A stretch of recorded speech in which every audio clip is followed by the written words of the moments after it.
धन्यवाद अध्यक्ष महोदय. आज या ऐतिहासिक क्षणी बोलताना मुद्दाम डोक्यावर फुले पगडी घालून उभा आहे बोलायला, कारण जेव्हा या देशामध्ये ढोल गंवार शूद्र पशु नारी सब ताड़न के अधिकारी हे ब्रह्मवाक्य मानलं जात होतं, त्याचं पालन होत होतं, तेव्हा स्त्री स्वातंत्र्याचा स्त्री शिक्षणाचा पुरस्कार करणारे पहिले समाज सुधारक कोण होते तर ते महात्मा ज्योतिराव फुले होते. जेव्हा पूर्ण चेहरा झाकला जाईल असा घुंगट ओढून चूल आणि मूल यापर्यंतच महिलेला राखून ठेवलं जात होतं, तिला बंधनात ठेवलं जात होतं, माणूस म्हणून सुद्धा जगण्याचा अधिकार नाकारला जात होता, तेव्हा ज्यांनी उंबरठा ओलांडला, शेणगारा सोसला, पण स्त्रीला अक्षरांची ओळख करून दिली, तिला तिच्या स्त्रीत्वाची जाणीव करून दिली, त्या क्रांतिज्योती सावित्रीबाई फुले, या फुले दाम्पत्याचं फार मोठं योगदान या संपूर्ण प्रवासात आहे. आणि आज नारी शक्ती वंदन अधिनियमाच्या अंमलबजावणीची चर्चा करत असताना महात्मा ज्योतिराव फुले आणि क्रांतिज्योती सावित्रीबाई फुले यांना अभिवादन करणं आपणा सर्वांचं कर्तव्य आहे. आणि त्याच वेळी त्यांच्या द्विजन्म शताब्दी वर्षातही अजूनही त्यांना भारतरत्न पुरस्कार आपण देऊ शकलो नाही, हे देशाचं दुर्दैव आहे.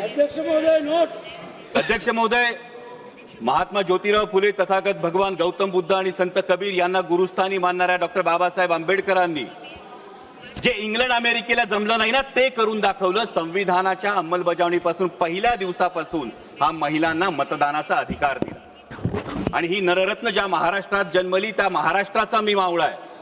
या महाराष्ट्रात एक फार मोठा मातृत्वाचा, नेतृत्वाचा आणि कर्तृत्वाचा वसाडी वारसा आहे.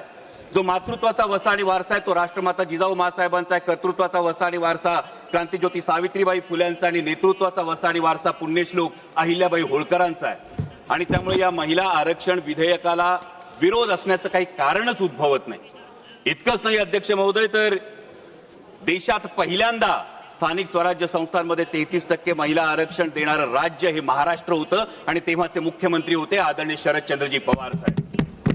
देशाला पहिलं महिला धोरण देणारे, संरक्षण दलात महिलांना नोकरीची संधी देणारे, वडिलोपार्जित संपत्तीमध्ये सुद्धा महिलांना वाटा देणारे आदरणीय शरदचंद्रजी पवार साहेब होते. आणि त्यामुळे या महिला आरक्षण विधेयकाला विरोध करण्याचा मुळीच प्रश्न नाही. आणि जर कोणी म्हणत असेल की कुणाला वाटत असेल की हे करून आपण उपकार करतो, तर त्यांना एवढंच सांगू इच्छितो की उपकार आपण करत नाही आहोत, तर त्या मातेनं आपल्याला जन्म दिला आणि हे जग बघण्याची संधी दिली, हा तिचा आपल्यावर उपकार आहे.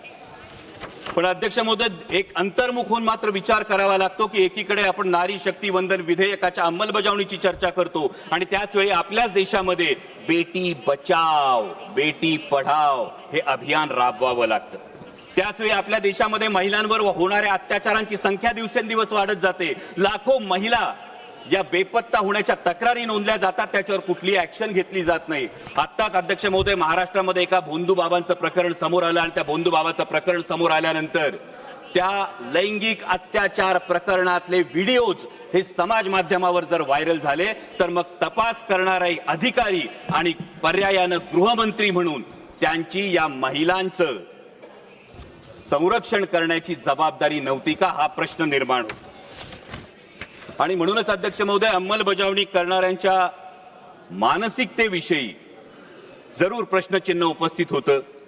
कारण यत्र नार्यास्तु पूज्यते रमन्ते तत्र देवता असं एकीकडे म्हणणाऱ्या आणि त्याच वेळी स्त्रियांना वेदांचं अध्ययन नाकारणाऱ्या आणि पतीची सेवा हे स्त्रीचं कर्तव्य असं मानणाऱ्या मनुस्मृतीचा उदो करणाऱ्यांच्या हातात जर याची अंमलबजावणी असेल तर याच्या अंमलबजावणीच्या हेतू शुद्धतेविषयी खरोखर मनात शंका निर्माण होते. कारण अध्यक्ष महोदय, खरं तर जसं मगाशी माझे सहकारी अरविंदजी सावंत यांनी म्हटलं त्या पद्धतीनं संपूर्ण विरोधी पक्षाचं हेच मत होतं की नारी शक्ती वंदन विधेयक हे 2024लाच लागू करा, द्या आमच्या बहिणींना हक्काचा अधिकार, द्या आमच्या बहिणींना या पार्लमेंटमध्ये आणि विधानसभेमध्ये प्रतिनिधित्व. आणि हे फार सोपं होतं करणं.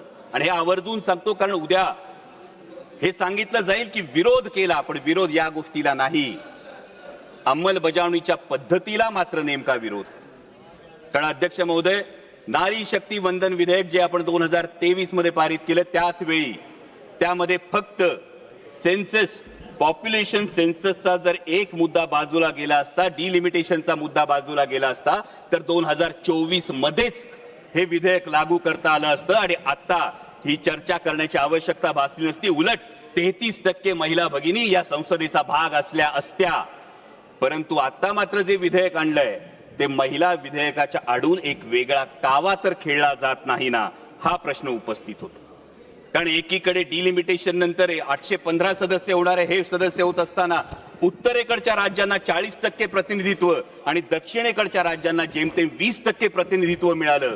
तर एक व्यक्ती एक मत एक मूल्य हे जे तत्व आहे, या तत्वाला हरताळ फासली जाणार नाही. दुसरीकडे महत्वाचा मुद्दा हा आहे की समजा शाळेमध्ये एक विद्यार्थी आहे, तो विद्यार्थी चांगला अभ्यास करतो, चांगला अभ्यास करून चांगल्या गुणांनी पास होतो. दुसरा विद्यार्थी म्हणावा तसा अभ्यास करत नाही, त्याला गुण मिळत नाही. आपण बक्षीस कुणाला देणार? चांगल्या गुणांनी पास झालेल्या की अभ्यास न करणाऱ्या विद्यार्थ्याला? दुर्दैवानं ज्या राष्ट्रीय कार्यक्रम ज्या राज्यांनी अत्यंत प्रभावीपणे राबवले, लोकसंख्या नियंत्रणात आणली, त्या राज्यांना मात्र डिलिमिटेशन मध्ये शिक्षा मिळेल का आणि ज्यांनी राबवली नाही त्यांना मात्र याच्यामध्ये सवलत मिळेल का, असा प्रश्न निर्माण होतो. दुसरा महत्वाचा मुद्दा येतो तो प्रादेशिक असमतोलाचा. दोन महत्वाचे मुद्दे आहेत सर. प्रादेशिक असमतोलाचा मुद्दा आज आपण बघतो संपूर्ण देशामध्ये शहरी भागामध्ये लोकसंख्या फार मोठ्या प्रमाणावर वाढली आहे आणि डिलिमिटेशनचा निकष हा फक्त लोकसंख्या असेल तर शहरी भागातलं प्रतिनिधित्व फार मोठ्या प्रमाणावर वाढेल आणि त्याच वेळी ग्रामीण भागाचे मुद्दे, ग्रामीण भागाचे प्रश्न मांडण्यासाठी, माझ्या शेतकऱ्यांचे, माझ्या कष्टकऱ्यांचे प्रश्न मांडण्यासाठी पुरेसं प्रतिनिधित्व मिळेल का, हा पुढचा फार महत्वाचा मुद्दा येतो. त्यानंतर जेव्हा 815 सदस्य होतील अध्यक्ष महोदय, तेव्हा या 815 सदस्यांना आज या सभागृहामध्ये अनेक सदस्य असे आहेत की ज्यांना हा प्रश्न आहे की माझा प्रश्न काळात कधी लागणार. त्यांना अनेकदा हा प्रश्न पडतो की 0 आवर मध्ये मी जी 2 मुद्दे सर 0 आवर मध्ये मी मुद्दा मांडतो त्याचा मला ट्रेजरी बेंच कडून लिखित उत्तर येत नाही. मला जो खासदार निधी मिळतो तो केवळ 5 कोटी रुपयांचा मिळतो. 24 लाख लोकसंख्या असते, म्हणजे रुमाल दिला आणि कोट शिवायला सांगितला अशी परिस्थिती आहे. माननीय स्पीकर, त्यामुळे या डिलिमिटेशनच्या विषयी जवाब देने के लिए कहा सर, कंक्लूड कर रहा हूं सर. त्यामुळे या डिलिमिटेशन विषयी पारदर्शकता आणि सुस्पष्टता असणं हे अत्यंत आवश्यक आहे, जेणेकरून कुणावरही अन्याय होणार नाही.